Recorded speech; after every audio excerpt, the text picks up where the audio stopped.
صدقہ فطر کے دینے کا اصل وقت وہ عید کے دن عید کی نماز سے پہلے ہے،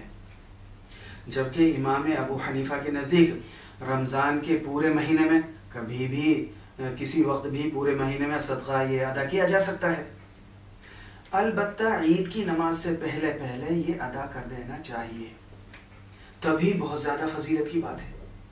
اگر عید کی نماز سے پہلے ادا نہیں کیا تب بھی عید کی نماز کے بعد یہ ادا کرنا ضروری ہوگا،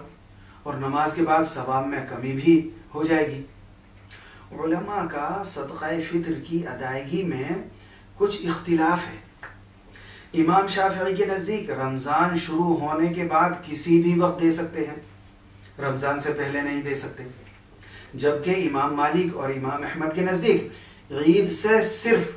1 یا 2 دن پہلے تک دے سکتے ہیں، اس سے زیادہ پہلے نہیں دے سکتے ان کے نزدیک۔ اور امام ابو حنیفہ کے نزدیک رمضان سے پہلے بھی دینا جائز ہے، لیکن بہتر یہ ہے کہ رمضان کے پورے مہینے میں کسی بھی وقت صدقہ فطر ادا کر دینا چاہیے۔